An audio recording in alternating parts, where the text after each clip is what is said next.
ఏమని చెప్తున్నారు చెప్పండి? శ్రమ వైపు చూడండి. మొదటి వరుసలో శ్రమ ఉన్నది, రెండవ వరుసలో ఆశీర్వాదము ఉన్నది. ఆశీర్వాదము కావలసినటువంటి వారు, కిరీటము కావలసినటువంటి వారు, సింహాసనము కావలసినటువంటి వారు మొదటి వరుసను కోరుకునవలెను. ఎవరైతే కనుక మొదటి వరుసలో నిలిచి ఉంటారో రెండవ వరుస యొక్క భాగ్యము వారిదే. అది ఏమని రాయబడింది చెప్పండి? దైవజనుడు దేవదాస్ గారు చెప్పినటువంటి మాట, పరమదేవుని నిబంధనాజ్ఞల్ భక్తితో గైకొను జనులకు, పరమదేవుని నిబంధనాజ్ఞల్ భక్తితో గైకొను జనులకు, నిరతరము కృప నిలచియుండును. యెహోవా నీతి తరముల పిల్లలకు నుండును.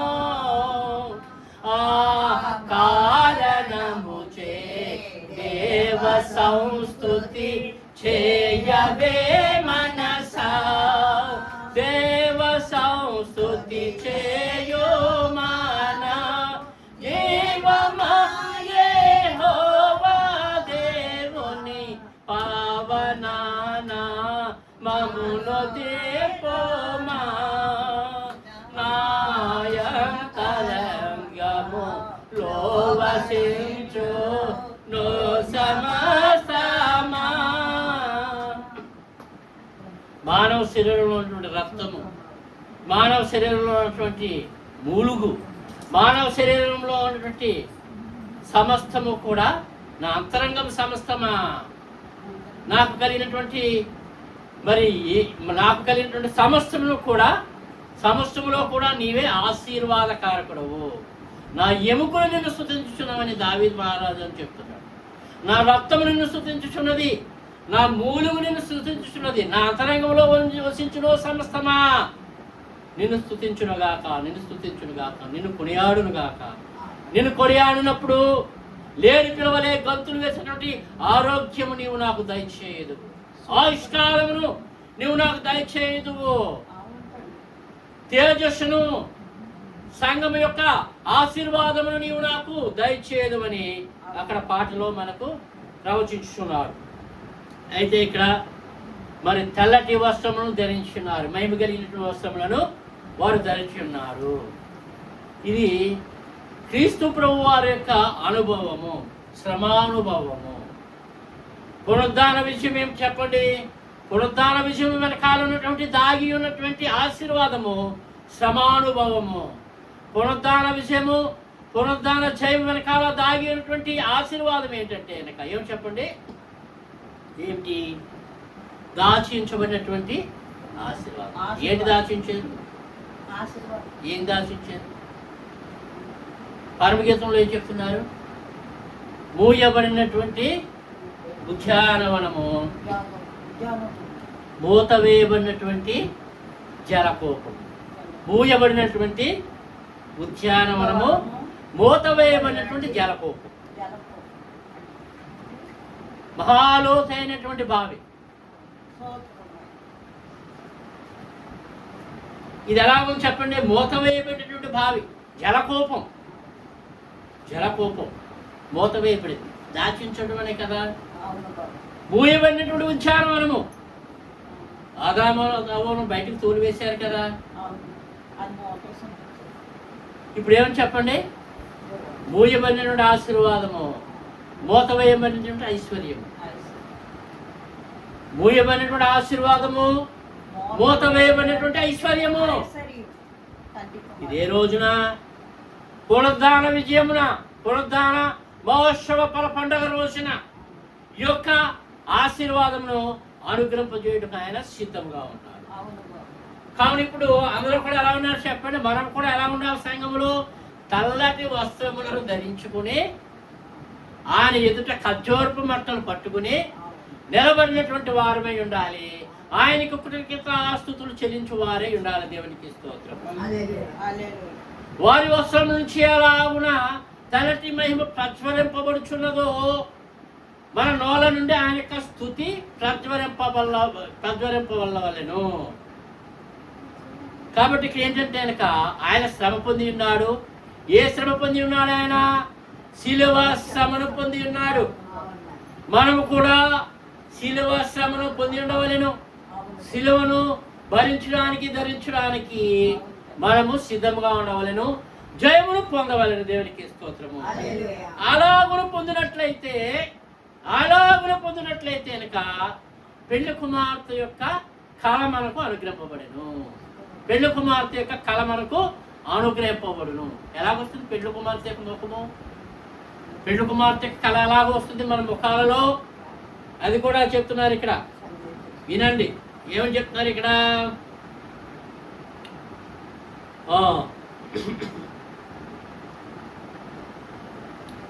7వ అధ్యాయం ప్రకటన గ్రంథము 7వ అధ్యాయం 232 పేజీ కొత్త నిబంధన గ్రంథంలో 3వ వచనంలో ఇలా చెప్తున్నారు. ఈ దూత మేము మా దేవుని దాసులను వారి నొసలయందు ముద్రించు వరకు భూమికైనను సముద్రముకైనను చెట్లకైనను హాని చేయవద్దని బిగ్గరగా చెప్పిన. దేవునికి స్తోత్రం. హల్లెలూయా, హల్లెలూయా, ఆమేన్. 7వ అధ్యాయము 3వ వచనంలో చెప్తున్నాడు అన్నమాట. ఈ దూత మేము మా దేవుని దాసులను వారి నొసలయందు ముద్రించే వరకు భూమికైనను సముద్రంకైనను చెట్టుకైనను హాని చేయవద్దనంటివి. మరియు ముద్రింపబడిన వారి లెక్క చెప్పగా వింటిని. అక్కడికి వెళ్ళినట్లయితే ముద్రింపబడిన వారి లెక్క చెప్పగా వింటిని. ఇశ్రాయేలీల గోత్రములన్నిటిలో ముద్రింపబడిన వారు 144,000 మంది. దేవునికి స్తోత్రము. ఏంటి ముద్ర?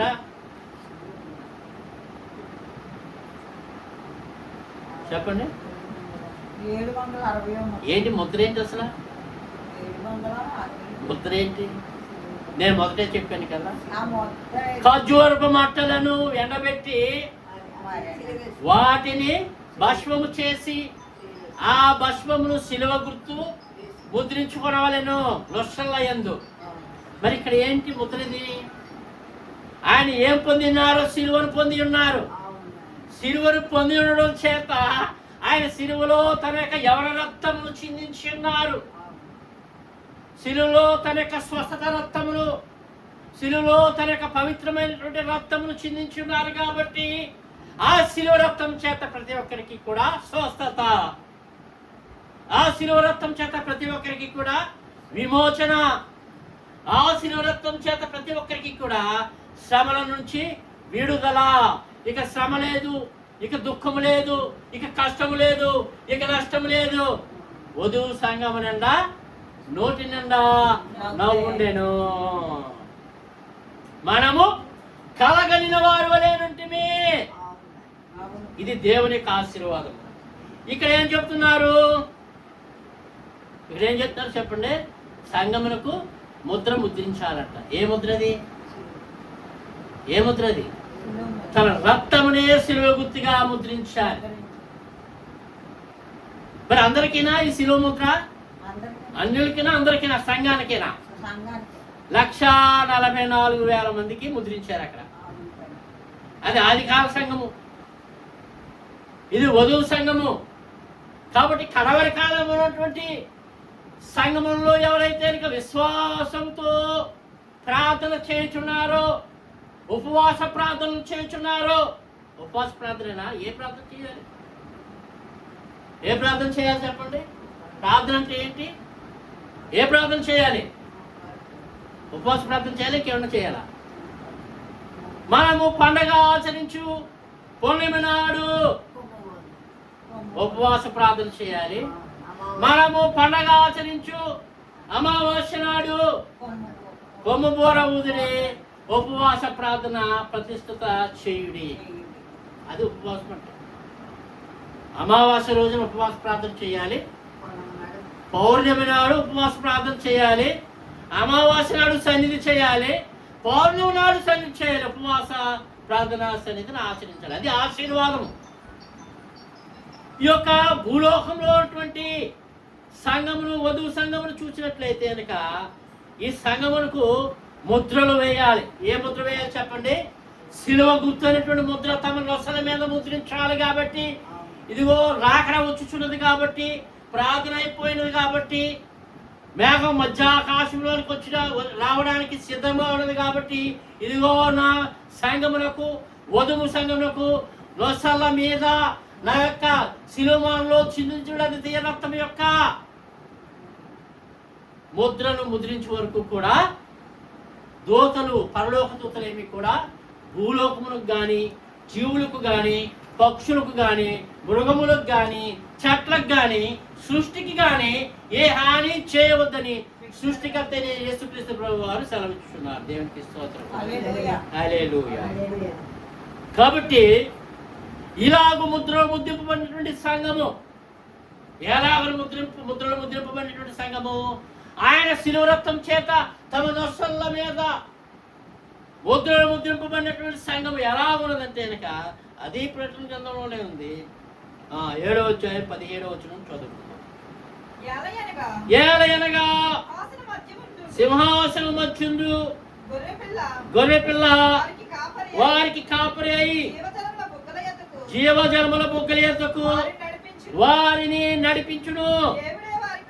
దేవుడే వారి కన్నుల నుండి ప్రతి బాష్ప బిందువును తుడిచి వేయును. దేవునికి స్తోత్రము. హల్లెలూయా, హల్లెలూయా, హల్లెలూయా. నిన్ననే చెప్పుకున్నా, ఆత్మీయ ఆహార వెనిగిని గురించి చెప్పుకున్నాం. ఇక్కడ ఏం చెప్తున్నారు చెప్పండి? ఏలయనగా సింహాసనం మధ్యందుండి గొర్రెపిల్ల వారికి కాపరి అయి యేసుక్రీస్తు ప్రభువు వారే ఈ మహాసభను నిర్మించినటువంటి విశ్వాసులకు కాపరి అయి ఏం చేస్తున్నారు చెప్పండి? జీవజలముల బొగ్గల యొద్దకు వారిని నడిపించును. జీవజలముల బొగ్గల యొద్దకు వారిని నడిపించును. యోసేపుకి ఇచ్చినటువంటి ఆశీర్వాదం ఏంటి? యోసేపు ఫలించడి కొమ్మ. చెప్పండి, అయిపోయిందండి వాక్యం. ఓట యొద్ద ఫలించినటువంటి బొమ్మ, ఓడలు దాటినటువంటి ద్రాక్షవల్లి. ఆ విధంగా సంఘాన్ని అలంకరింపజేయడానికే ఈ యొక్క పునరుద్ధాన విజయము, పునరుద్ధాన జయము. ఇప్పుడు వీరిని అందరినీ కూడా ఎక్కడ తీసుకెళ్తున్నారు చెప్పండి? జీవజన్మల బొగ్గల యొద్దకు వారిని నడిపించును. దేవుడే వారి కనుల నుండి ప్రతి బాష్ప బిందువును తుడిచి వేయును. దేవునికి స్తోత్రం. హల్లెలూయా. దేవుడే వారి కనుల నుండి ప్రతి బాష్ప బిందువును తుడిచివేయను. ఇంకా దుఃఖం లేదు. నాకు కళ్ళు అవుతున్నాయి, నాకు కాళ్ళు అవుతున్నాయి, నాకు ఆ కళ వచ్చింది, నాకు ఈ కళ వచ్చింది, నాకు ఆ శ్రమ వచ్చింది, నాకు ఈ శ్రమ వచ్చింది అనకండి, అనకూడదు. ఎవరు చెప్పుకోవాలి? ప్రభువా, ఏమన్నా నా శరీరంలో నవ్వుతున్నట్లయితే, నా శరీరంలో రోగం ఉన్నట్లయితే, నాకు కష్టములు ఉన్నట్లయితే, నా కృషిలో కష్టములు ఉన్నట్లయితే, నేను ఇల్లు మార్గంలో కష్టం ఉన్నట్లయితే, నా కుటుంబంలో కష్టం ఉన్నట్లయితే, నాకు కలిగినటువంటి యావత్తులోనూ కూడా శ్రమ ఉన్నట్లయితే కనుక దానిని నీవు తొలగించి జీవజల బొగ్గలెత్తుకు నడిపించుడు దేవా అని దేవునితో చెప్పుకోవాలి. దేవుడు వాగ్దానం ఇచ్చే వరకు కూడా ఆయనను విడిచిపెట్టకూడదు. కాబట్టి వాగ్దానంలో నడిపింపజేయడానికి 7 వాగ్దానములు, 7 మాటలు, క్రీస్తు శిలువలో 7 వాగ్దానములు, 7 ఆశీర్వాదములు దేవుడు మనకు అనుగ్రహించేస్తున్నారు. పునరుద్ధాన విషయమును దేవుడు మనకు 7 వాగ్దానములుగా, 7 మెట్లుగా, 7 మెట్లుగా దేవుడు మనకి అనుగ్రహింపజేస్తున్నారు. దేవునికి స్తోత్రము. కావున ప్రతి బాష్ప బిందువును కూడా తుడిచి వేయడానికి యేసు క్రీస్తు ప్రభువు వారు ఈ రోజున పునరుద్ధాన విజయమును పొంది ఉన్నారు. చివరిగా సంఘమునకు అనుగ్రహింపబడినటువంటి ఆశీర్వాదము గురించి తలంచుకుని ముగించుకుందాం. యెహెజ్కేలు గ్రంథము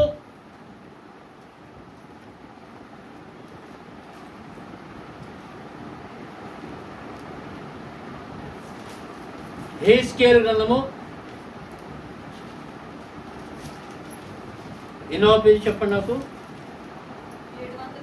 718.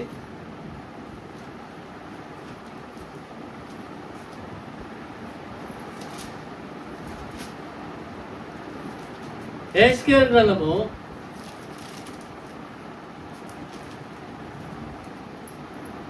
సంఘమునకు ఇవ్వబడినటువంటి ఆశీర్వాదం గురించి చెప్పుకుందాం. యెహెజ్కేలు గ్రంథము 9వ అధ్యాయము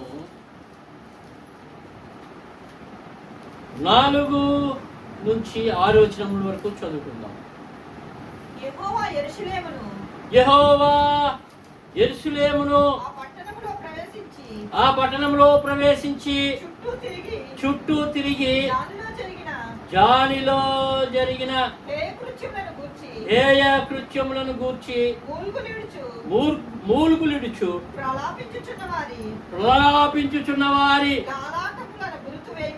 లలాటములను గురుతు వేయమని వారికి ఆజ్ఞాపించి నేను వినుచుండగా వారికి ఇలాగు సెలవిచ్చెను.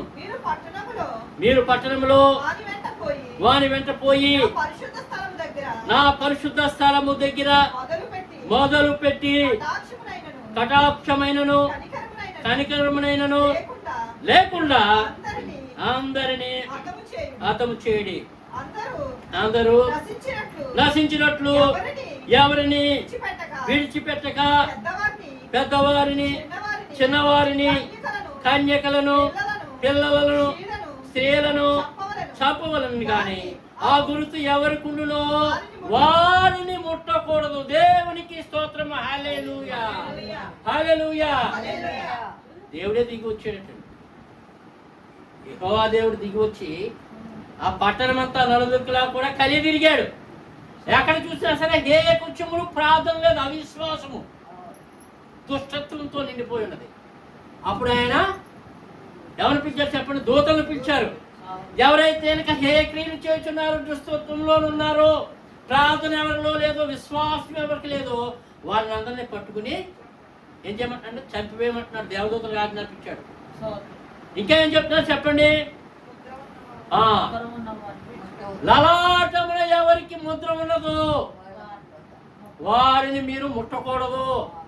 మీరు ఎవరు చెప్పండి? వారి మందిరమందున్న పెద్దలను హతము చేయ మొదలు పెట్టగా చాలండి. అయితే వీరిని ముట్టకూడదు. ముద్రింపబడినటువంటి వారిని ముట్టకూడదు. లలాటమున ముద్రింపబడినటువంటి వారిని ముట్టకూడదు. అయిపోయింది. ఆ ముద్ర ఏ ముద్ర చెప్పండి? లలాటమున ముద్ర. ఆ ముద్ర ఏ ముద్ర? 777వ ముద్ర. 777వ ముద్ర. ముఖమున ముద్రింపబడినటువంటి వారిని మీరు విడిచిపెట్టుడి. లలాటమున ముద్ర. వీరు భూలోకములో మహాశ్రములను అనుభవించినటువంటి వారు, గొర్రెపిల్ల రక్తంలో తమ వస్త్రములను ఉదుక్కున్నటువంటి వారు. వీరికి ఏ హాని చేయకూడదు. వీరి యొక్క అర్హత ఏంటంటే పెళ్లి కుమార్తె వరుస, పెళ్లి కుమార్తె ఆశీర్వాదము, పెళ్లి కుమార్తె అంతస్తు. కాబట్టి పునరుద్ధాన విషయంలో వీరు ప్రాముఖ్యమైనటువంటి అంశములు కలిగి ఉన్నారు. ప్రధానమైనటువంటి మెట్టును వీరు కలిగి ఉన్నారు. కాబట్టి వీరి లలాటమున ముద్ర. క్రీస్తులో శిలువలో క్రీస్తు సిద్ధించినటువంటి అద్వితీయ రక్తము చేత ముద్రింపబడవలెను. ఎవరైతే అందరైతే ప్రతి మందిరంలో కూడా మోకాలుని ప్రార్థన చేస్తున్నారో ఈ రోజున వారందరికీ కూడా దేవుని యొక్క రక్తము చేత, పరిశుద్ధ అగ్ని రక్తము చేత అభిషేకము, రక్తంతో వారు అభిషేకింపబడవలెను. తల మొదలుకుని పాదముల వరకు వారు అభిషేకింపబడవలెను. వారికి స్వస్థత అనుగ్రహింపబడవలెను. వారు లేడి పిల్లల వలె గంతులు వేసేటువంటి ఆరోగ్యమును కలిగి ఉండవలను, సంతోషమును కలిగి ఉండవలను, ఆధిక్యతను కలిగి ఉండవలను. కాబట్టి అట్టి కృపను వీరికి దేవుడు అనుగ్రహింపజేయుచున్నారు. కాబట్టి వీరందరికీ కూడా ఏం చెప్పండి? పరమగీతము. బైబిల్ చదవడం లేదు కానీ టైం అయిపోతుంది. పరమగీతంలో చెప్తున్నాడు, బలురెక్క చెట్టలో ఒలి పద్మము కనబడినట్లు స్త్రీలలో నా ప్రియురాలు కనబడుచున్నది. బలురెక్కసి చెట్లు శ్రమలనే తమ వస్త్రములుగా ధరించినటువంటి వారు, శ్రమలలో తమ స్థుతిని కలిగి ఉన్నటువంటి వారు, శక్తివంతమైనటువంటి ప్రార్థనలు చేసినటువంటి వారు, సిలువ అనేటువంటి శ్రమలను కలిగి ఉన్నవారు కనుక శ్రమలను ధరించి ఉన్నారు, భరించి ఉన్నారు, జయించి ఉన్నారు. దేవునికి స్తోత్రము.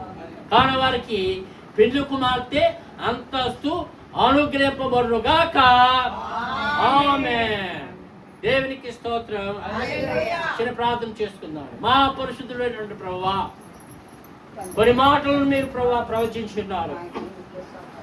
యేసుకేలు ద్వారా, ప్రకటన గ్రంథం ద్వారా, పరమగీతముల ద్వారా కొన్ని మాటలను వివరించడానికి సమయమును అనుగ్రహింపజేసినట్టు తండ్రి మీకు స్తోత్రము చెల్లించుకుంటున్నాము.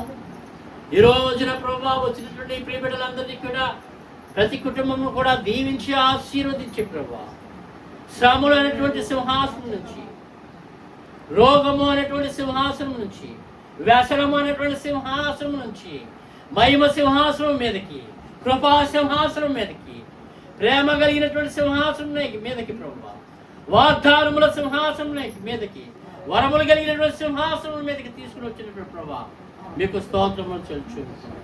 ప్రతి ఒక్కరిని కూడా దీవించి ఆశీర్వదించి, నేను సిలువలో చిందించినటువంటి అద్వితీయ రక్తము, మహిమ రక్తం, ప్రభావము కలిగినటువంటి రక్తం, ఎవరి రక్తము చేత ప్రతి ఒక్కరికి కూడా ప్రభా అగ్నిాభిషేకమును అనుగ్రహింపజేసి, నీటి వారన నాటుబడి ఆకువారక తన కాలమందు ఫలముచ్చుటవలే ప్రతి కుటుంబానికి కూడా జయంలోనికి, విజయంలోనికి తీసుకుని రమ్మని, సమస్తాంశములను మీ స్వాధీనమందు వర్ధిల్లింపజేయమని, త్వరలో మేఘారుడై మధ్యాకాశమును నానిన నజరేయుడును యోధా గోత్ర సింహమును అయినటువంటి యేసుక్రీస్తు ప్రభు ద్వారా వేడుకుంటున్నాం తండ్రి గారు. ఆమేన్.